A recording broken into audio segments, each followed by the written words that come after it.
काय मग आम्हाला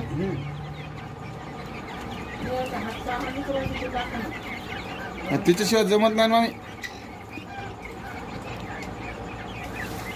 हे मादेली टाक हिच्या इकडे नाही पडली.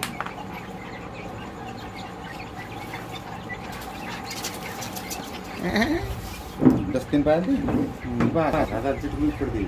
ये आपके पाय बांधने की जरूरत झटक गई.